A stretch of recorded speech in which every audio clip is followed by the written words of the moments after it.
Dear friends, कैसे हैं आप सब। सबसे पहले मैं अपने हर बढ़ते हुए सब्सक्राइबर को थैंक्स कहती हूँ, जिनकी वजह से मुझे आगे बढ़ने का मोटिवेशन मिलता है। Thank you friends, thank you so much. इससे पहले कि मैं अपने वीडियो को आगे बढ़ाऊँ, मैं एक बात आपसे कहना चाहती हूँ। फ्रेंड्स, चाहे कितना ही अच्छा बेबी फूड क्यों ना हो, चाहे आप उसे लंदन से लाए हो, अमेरिका से लाए हो, न्यूजीलैंड से लाए हो या कहीं से भी लाए हो, वो कभी भी घर के सादे खाने को ओवरटेक नहीं कर सकता। इसलिए जहाँ तक संभव हो, बच्चे को घर का सादा खाना ही खिलाना चाहिए। वो बच्चे जिनका अन्नप्राशन शुरू-शुरू में होता है, उन्हें जो आप खाना खिला रहे हैं, ऑब्वियसली उनका खाना आपको अलग से बनाना पड़ेगा। आप उनके लिए कोई सब्ज़ी बना रहे हैं, तो वो सिर्फ़ घी, ज़ीरे में और हल्के नमक में ही बनाई जाएगी और आप उसे ज़्यादातर वही सब्ज़ियाँ खिलाएँगे, जो अच्छी तरह से आप गला सकें, मैश कर सकें, क्योंकि उस समय उसके ज़्यादा दाँत डेवलप नहीं हुए होंगे, जो खाने को चबा-चबा कर खा सके। आप उसे वही चीज़ खिलाएँगे, जिससे उसका हाजमा सही रहे, जो आसानी से पच जाए, ताकि उसे पेट में दर्द वाली, दिक्कत वाली कोई समस्या ना हो।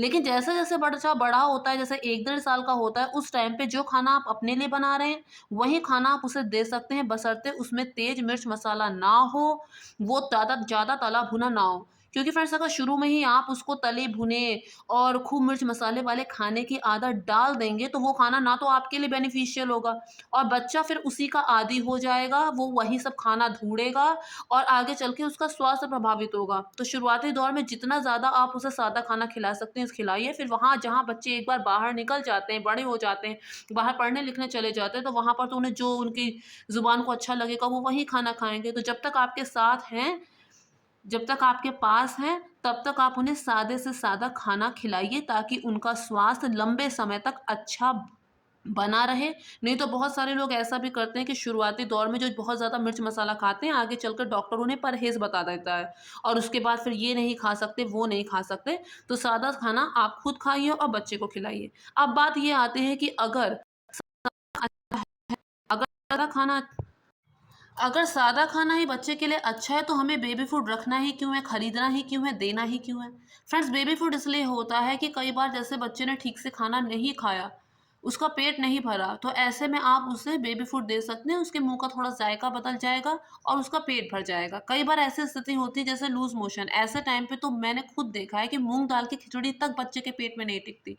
ऐसे में ईएज़म जो बेबी फूड है, जिसका मैं पहले भी रिव्यू आपको दे चुकी हूँ, वो सबसे अच्छा ऑप्शन है। एक वो और दूसरी चावल की माँड़।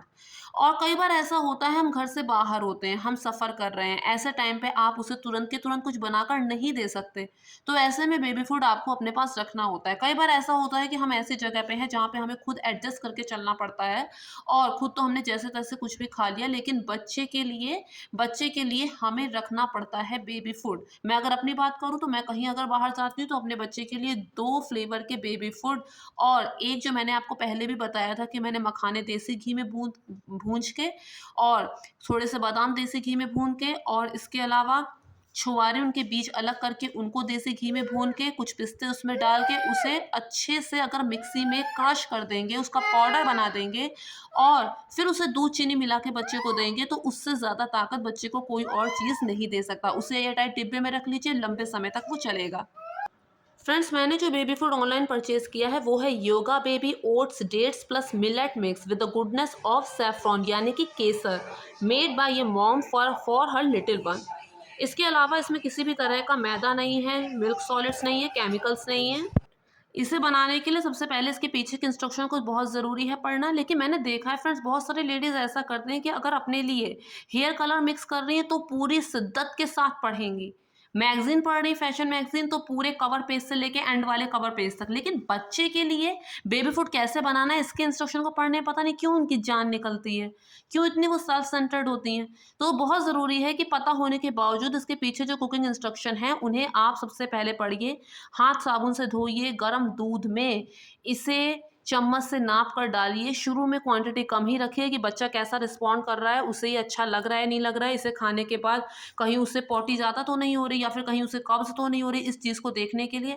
इसके अलावा जो उसमें ग्रीन निशान है, मेरे लिए तो बहुत ज़्यादा ज़रूरी है, क्योंकि ये प्योर वेज का निशान है और जो मेरे लिए सबसे ज़्यादा ज़रूरी, चाहे कितना ही अच्छा बेबी फूड क्यों ना हो, अगर ग्रीन निशान उसमें नहीं होगा, रेड निशान होगा, तो मैं उसे परचेज़ नहीं कर सकती। इसमें प्रोटीन है, फाइबर है, मैग्नीशियम है, आयरन है। इसके अलावा इसमें और कौन से इंग्रीडिएंट्स हैं, इसके बारे में यहाँ डिटेल में पैक के पीछे लिखा हुआ है। अगर दुकान से परचेज़ करेंगे, तो आपको महंगा पड़ेगा। लेकिन अगर आप इसे ऑनलाइन परचेज़ करेंगे तो आपको बहुत अच्छा डिस्काउंट इसमें मिल जाएगा, और डिस्काउंट तो मस्ट है ना।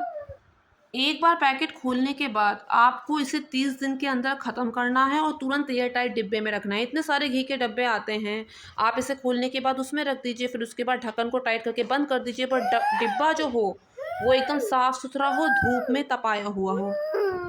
फ्रेंड्स, एक मदर भले कम पढ़ी लिखी हो, वो कमज़ोर हो, लेकिन एक बच्चे के लिए वो स्ट्रॉन्ग भी है, एक बच्चे के लिए वो समझदार भी है, एक बच्चे के लिए वो ब्यूटीफुल भी है।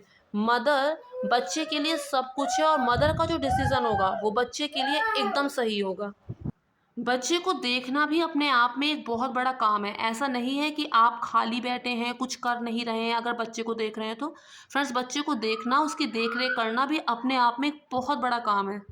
और इस चीज़ का पता हमें तब चलता है जब इस तरह की कोई इंसिडेंट होती है, क्योंकि अगर बच्चे के साथ खुदा ना खास्ता कोई इंसिडेंट होती है तो इसके लिए सबसे पहले ना तो बच्चा रिस्पॉन्सिबल होता है, ना कोई और रिस्पॉन्सिबल होता है। उसके लिए सबसे पहले हम खुद रिस्पॉन्सिबल होते हैं कि जब हम जान रहे हैं कि अगला ध्यान नहीं दे रहा है, 1-2 अनुभव हमें ऐसे मिल चुके हैं, तो फिर दोबारा उस पे ट्रस्ट करना ही क्यों है?